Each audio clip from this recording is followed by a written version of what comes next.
He basically saved her life while putting his life online and stayed with her when she cried, only for the novel to end with her thinking that he has ulterior motives to be with her. I'm not lying when I say that I went from frowning with worry to giggling and crying in less than a chapter, and I'm going to go into details of how all that happened.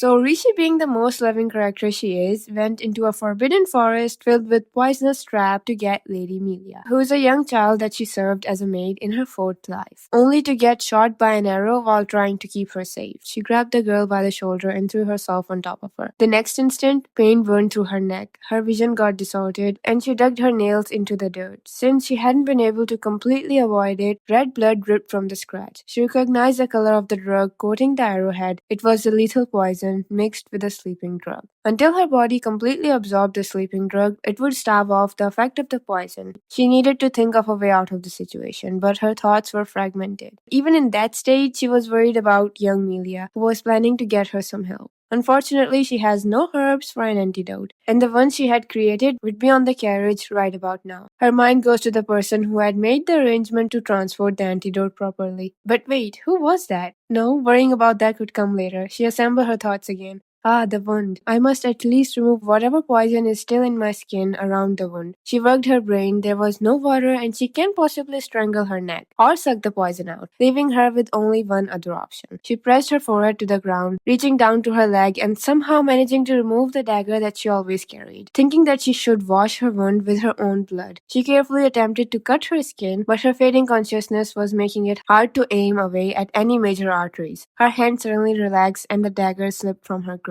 Her life from her different loops got all mixed up. Even if Lady Melia went for help, the people of the church won't enter the Forbidden Forest. Then she'd think of that one person who didn't give two damns about the church or its restriction. Why am I thinking of Prince Arnold right now? That emperor had declared war on the country that I had served as a knight. She tried to convince herself of this, but the strange feeling in her mind only grew. Emperor Arnold destroyed kingdoms and executed the royal families of so many nations. That tyrant tried to kill Lady Melia and His Highness the Prince, and he killed my captain and Joel. That cruel man had started a war and let countless people die. She was listing out all his crimes while her wound throbbed, and she grew more and more feverish. Planting both hands on the ground, she tried to raise her upper body as she continued painting a mental picture of Arnold, but this time with different emotions. His sword form is beautiful, his posture is always good, he faced people sincerely. He's so thoughtful and also bold, but sometimes he seems almost cowardly. While in her head she heard leaf crunches, a deep fog surround her thoughts, but few things were still clear to her. His black hairs and his blue eyes, the color of the sea, his soft voice when he called her name, and the feeling of his fingers in her hair, the somewhat annoying expression on his face when he looked her way, and the ever so real smile he showed her and only her. She began again. He always looks straight at me. He's a liar, but he doesn't want to be. He's actually very kind. He's the man I'm going to marry. She raised her head to stare at the person before her. For some reason, she was on the verge of tears. My husband, she said. Arnold had reached her. He was out of breath. She had never seen him like that before. God, please give us season 2 because I'm so ready for this to be animated. He was frowning, scanning her, and then he clicked his tongue before grabbing her shoulder roughly. She gasped as he pulled her up and pressed her back to the tree behind her. Gripping her shoulder, he sank his teeth into her bleeding neck without a second thought. Then he began to suck out the blood from her wound. She flinched at the strange sensation and pleaded a second later. Arnold spat out the blood and drew in a short breath. He brought his lips in close again, and Rishi summoned whatever strength she had left to resist. But he ignored her desperate pleas and bit her again. His fingers dug into her waist. Your Highness, please let me go. It's poison. She protested once again. There was a dangerous glint as he glared at her for the first time in his life. This is the one time I refuse to grant your request. His lips were red with her blood. He dragged the back of his hand over to his mouth and murmured in a husky voice, I thought I told you I wouldn't allow you to die. She didn't say anything in response, and he continued until she lost consciousness. Was I screaming when I read this scene for the first time? Yes. Did any actual voice come out of my throat? No. In all honesty, I was well aware of this scene since one of the art is about it. However, I was still not prepared for it to go like this. The next part is the mystery I haven't unfolded yet, and I have this strong feeling that it would somehow play an important role in the later plots. So while Rishi slept, she dreamed about her sixth life, the loop where she come face to face with Arnold, and he had stabbed her through the heart. She dreamed of that one moment at the end of her life, but as her consciousness faded at the very end, she remembers the Emperor Arnold whispering in her ear. She remembers it so clearly, and it replayed in her mind so vividly. Then the dream faded around her, and she forgot everything she saw in it. And we never heard about it later. It's not mentioned anywhere in this novel or the one after it, because Rishi herself don't remember it, and I'm really dying to know what he said.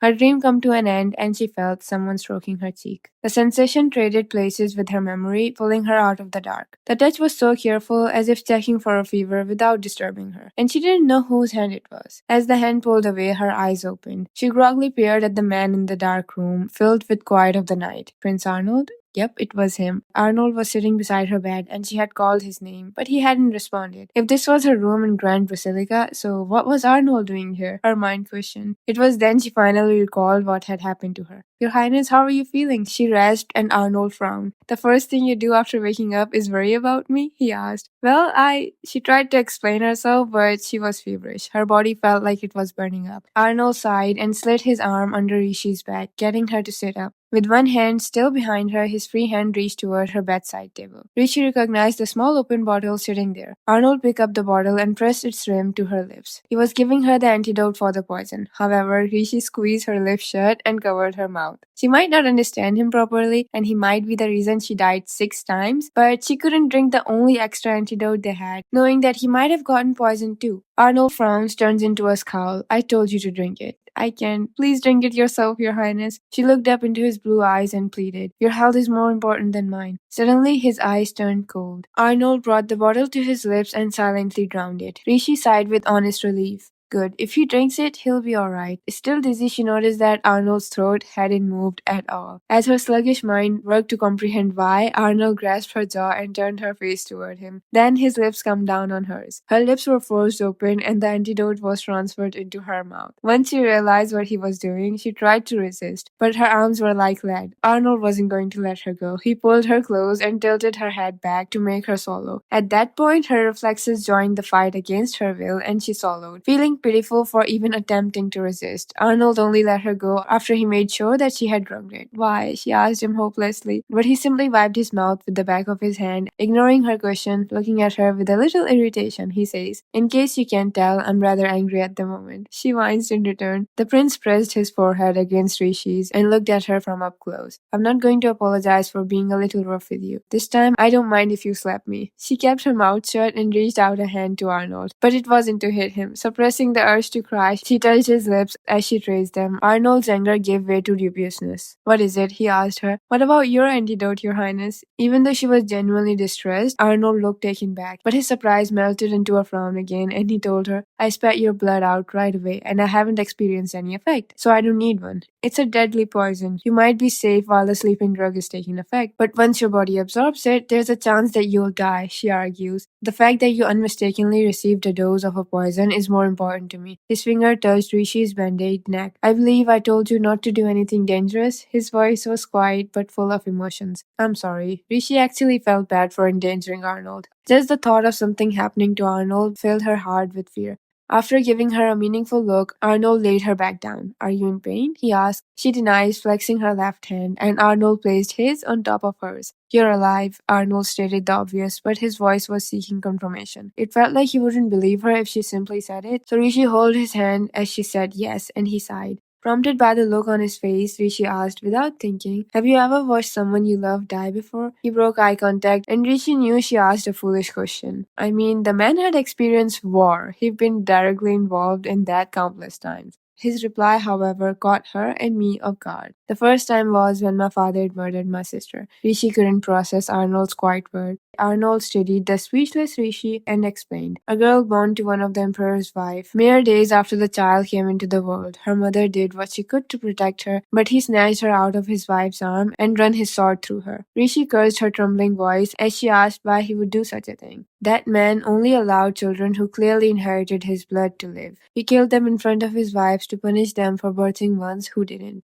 This only confused Rishi further. How in the world did the Emperor judge the worthiness of a days-old baby? Arnold guessed what she was thinking. My father only wanted children who had his black hairs and blue eyes. He gazed down at Rishi with the very blue eyes he had described. He let only those children survive. And that's why he hates his eye color so much. I really thought it was just cause of his hatred for his father, but apparently that wasn't all there was to it. And the worst part is that stupid old man would make young Arnold watch as he killed the kids. Was anyone there for you, the Emperor's wife? She asked in a whisper. They resented me for surviving and had nothing but hatred in their heart for me. His next words were so quiet, it was as if he was only talking to himself. My own mother hated me the most. A strangled sound escaped her throat, and Arnold linked his fingers with her. His voice was calm and composed as he continued. When he killed them, he would say to me, "The blood that flows through your vein is superior to everyone else's." His slender fingers traced the ring Rishi wore. But that's not true. What value could there possibly be in that man's bloodline?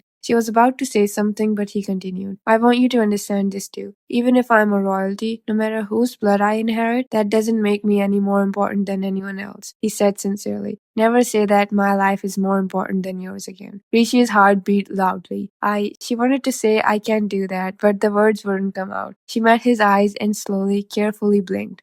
The next moment, the tears she'd been holding back spilled forth. Hey, Arnold said, alarmed, pulling his hand out of hers. He touched her bandage and scanned her again. It was so rare to see such panic on his face. I knew it. You're in pain. No, I'm not. She tried to deny it, but her voice shook. As she wept uncontrollably, Arnold asked with confusion, Why are you crying? She just apologized to him, though she couldn't even remember the last time she'd cried in front of someone. You're just so kind. Her saying that only increased his confusion. Rishi had noticed that some knight who returned from the dangerous battlefield fought with no regard for their lives. When asked why they did so, they replied that it was their punishment for surviving. But surviving wasn't a sin. In tears, she says, during the previous attack, he has dismissed his knights to fight the enemy off with his own sword, even when Rishi herself faced him in her sixth life. And in many other cases, he stood on the front lines of the battle himself, to kind of pay for all the sin he'd felt he committed. And I'm sure he'd been doing that since he was very young. The thought squeezed fresh tears from her eyes, and her heart ached, and Arnold finally seemed to understand that she was not crying from the physical pain.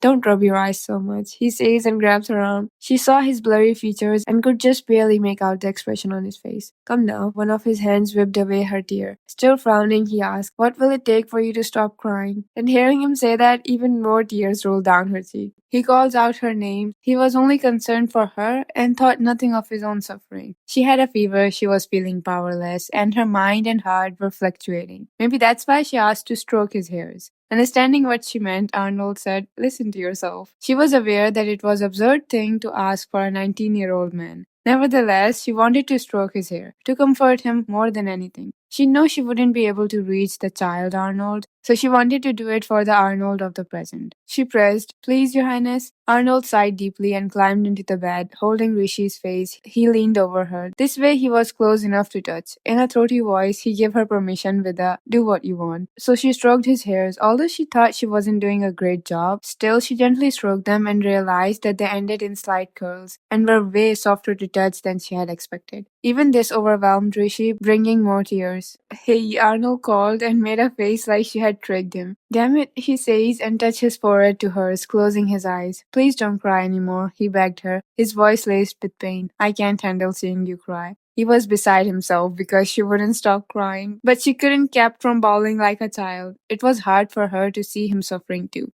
Arnold was completely at loss the whole time, but he continued wiping away Rishi's tears again and again. Alright, you all have to believe me that I was crying and smiling at the same time on this scene. The way he was wiping away her tears was so sweet, but his backstory just tear my heart into pieces. And after some time, he asked, Have you calmed down? And she nodded. Laying in bed, she gazed at the man beside her. Her head was still fizzy, perhaps now because of all the crying. Is there anything you want? He asked again. While she thought about it, Arnold's finger brushed against her neck. Does it hurt? Rishi slowly shook her head and laid a hand on top of his, pressing his fingers to her neck. Your hand is cold. It feels nice, she says, and when he held her face with it, she felt like it stole away all the fever's heat. Wanting more relief, she pressed into his hand. Arnold had a complicated look on his face, but he still let her do as she pleases. She couldn't keep him in there forever, though. Thank you, Prince Arnold. Rishi rubbed her cheek against his hand one last time, then sighed. No matter how much she wished he would stay, he needed to rest too. She looked at him and said, I'm alright now. Please go back to your room and get some rest. It was midnight, and he might not be the greenest flag, but he was not going to leave her alone. Not in the feverish state that she was in. He moved his hand down to hers on the bed and intertwined their fingers. I'll stay with you through the night, he said, voice heartbreakingly gentle. She knew it. She was making him worry. She couldn't let Arnold stay by her side, because if he watched over her, he would be the one falling ill next. So she attempted to sit up. You need to rest too, Prince Arnold. I can't burden you any more than I already have.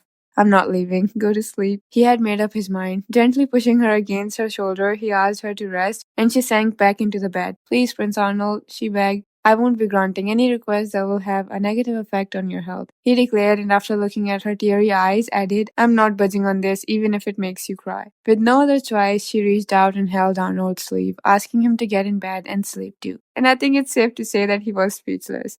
He eventually agreed to her half-crying tantrum, taking his jacket off and getting ready for bed. She was comfortable in a nightgown, but he hadn't changed his clothes. Won't it be difficult to sleep if you don't return to your room and change into your bedclothes? She asked innocently. Unbuttoning a cuff with one hand, he said, I get the feeling that you wouldn't let me back in if I left the room. She said nothing. I'll sleep like this, he informed her, peeling back the blanket and laying down. But just as he did, Rishi scooted closer to the wall, away from him. He says, you don't need to move so far away. The bed was large. She would have to stretch her arm all the way out to reach him. Still worried, she asked, It's not too cramped, is it? It's fine, he replied. Really? She pinched one of Arnold's sleeves and tugged it toward her, asking, You're not pushing yourself because of my selfishness, are you? I'm not, so don't cry. Her thoughts were still in disarray. Her mental state was still fragile. Every little thing threatened to make her cry. At first, Arnold was laying on his back, but then he turned to face her instead. Bringing them closer, he ran his fingers through Rishi's hair as if to comfort her. She felt so bad, so she blabbled, I'm sorry, Your Highness. It's like you have to care for a small child. It certainly wasn't something suited for a nation's crown prince, yet Arnold wasn't even angry with her about it. He told her that he doesn't think of her as a child, and she remembers his habit of stroking her hair and asked randomly if maybe he thinks of her as a pet. Where did that come from? He asked. Because, she blinked slowly as she tried to vocalize her thoughts. You're stroking my hair like you're petting me. It makes my heart all warm and fuzzy. She rubbed at her eyes. You must really be exhausted, Arnold said. I'm not sleepy at all. Right, just close your eyes. Rishi shook her head no. She was a little afraid to fall asleep. Arnold's hand pulled away as he sighed. Just as Rishi's mourned for the loss of his touch, he began to pat her lower back. Your Highness, she blunted, I'll fall asleep if you do this, right? Rishi gasped. Arnold had clearly learned that from her. But you just said I wasn't a child, she recalled. Did I? She tried to talk back to him, but the steady rhythm of his hand had clouded her thoughts even more. She resisted sleep because if she fell asleep now, she was worried Arnold would just get up and watch over her again. But she wouldn't mind if he fell asleep first, so she focused on him. If I pet you, will you go to sleep first? Why are you trying to make it a competition? He questioned, most likely amused. She couldn't fall asleep, knowing that Arnold would not be able to get any rest. She held Arnold's shirt so he wouldn't be able to get out of bed. Do you think it's a habit of yours? Arnold asked. You always try to pull whoever's next to you closer when you sleep. She had no idea what he was talking about or how to answer him, so he explained further. Last time when I woke up, you were sleeping with your arms around my head. I don't remember that, she says. I didn't think you would, he replied. At any other moment, she'd probably have been shocked or speechless. But right now, she said, I think it's probably because I wanted to protect you, Your Highness. His hand that was patting her still. She was truly impossible to understand. You don't need to protect me, he told her. But everyone's defenseless when they're sleeping, she argued back. When people slept, they were vulnerable. That was why Rishi couldn't sleep next to anyone. Maybe I thought I could protect you if I was hugging you. She continued speaking, and he continued to stare at her. She also said that if she can do it again, maybe she'd fall asleep right away. And Arnold replied, You'll fall asleep in a minute, no matter what I do. Rishi felt frustrated, but there was a problem that needed to be solved, so she let go of his shirt and asked if they could hold hands instead. Arnold wordlessly lowered his gaze and linked his fingers through her. Before she could thank him, she ended up voicing her joy instead. I'm very happy. I love it when you do this, Your Highness. Arnold's hand was cold, but it quickly warmed in hers. Enjoying the sensation, Rishi finally grew so tired she couldn't stand it. Still, there was still one thing she had to say. Promise me, you won't stay awake after I fall asleep. Listening to her, he sighed again and brought his lips up to Rishi's ear, promising, I'll sleep too. Right away, she asked, Yes, so don't worry. Confirming that, she stopped resisting the sleep because she knew he wouldn't break her promise to her. She wanted to tell him good night, but powerful sleepiness stole away her consciousness. Arnold heaved his biggest sigh of the day then, but of course Rishi hadn't noticed. She proceeded to enjoy pleasant dreams until the morning. Alright, so on a scale of 1 to 10, you tell me how sweet was this scene. And not to mention they woke up like this. Rishi felt a scream coming over, but she somehow managed to stifle it. Meanwhile, he snored softly as he held her head to his chest. His lips were buried in her hairs. Then she realized with some panic that Arnold was the only one using the pillow. She was laying on his arms. Yet she was entirely too fragile to do anything about it. Though she was sure that Arnold would have awakened as soon as Rishi moved, but he still slept. She didn't know if he was tired from looking after her or if he was really affected by the poison, but she hoped he was recovering. As she looked at him, she realized that he looks younger when he sleeps. Rishi's eyes were drawn to the countless scars at the base of his neck. She thought if it was his mother who gave them those, much as she wanted to touch them, it would have been rude to do so without his permission. So she just stared at them in daze. Arnold's hand began to twitch as if searching for something, and his eyelid fluttered open, revealing his half-awake blue eyes, lit by the morning sunlight streaming through the window. Normally, Rishi would have been captivated by them, but there was no time for that at the moment. He put his hand on her cheek and closed his eyes, while touching his forehead to hers.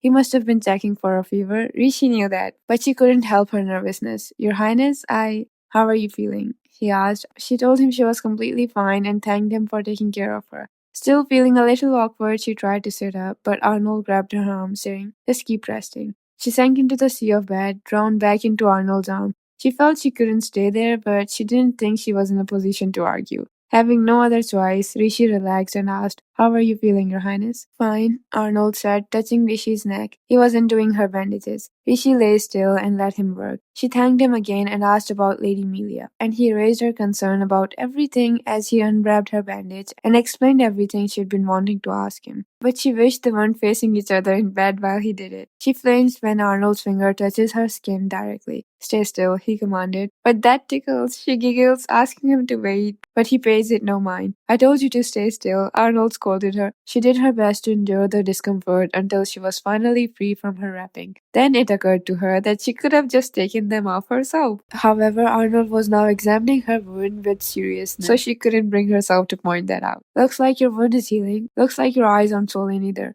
Well, you wiped away my tears so carefully, Prince Arnold, Rishi said with some embarrassment. At least he seemed satisfied. Let me wrap it back up. I'll get some fresh bandages. Oh, it's fine. The bleeding stopped, so it will be fine to just leave it like this. I think you should bandage it, he suggested. She was clueless, so he added, It's red. It's probably best to hide it. Rishi tilted her head, still puzzled. I don't think this poison caused inflammation. Arnold pulled her back from her thoughts, saying, I'm not talking about the wound. His finger traced her skin, but it wasn't the wound he had touched, but the skin around it. Then Arnold explained nonchalantly, It turned red where I sucked on it. Rishi's mouth fell open. Had he just said something completely outrageous? Her mind went to all the other moments they shared together. It stand out more because your skin is so pale. He was still looking at it, and heat rose to Rishi's cheeks. She snatched the covers up to hide in them. She didn't even want to see Arnold's expression. Then she thought about the way he had given her the antidote. Her body felt hotter now than when she had a fever. And what had me giggling was not just this scene, but the one at the end too, where she had bitten him on the neck to get his mind off of bloodlust and actually pay attention to her. But I'm kind of sad because even after all this, there's no confession in sight. All those sweet moments, and the novel ends with her thinking the same way. However, it was very enjoyable. I'm sure they will figure out their feelings by the end. There are still more volumes to come, and many more adventures that we would join with the author. She's an amazing writer and an amazing person, so I'm sure she'd give us exactly what we want in the best way possible. Personally, this was one of my favorite moments of them, and I hope you enjoyed it too. That's all for today.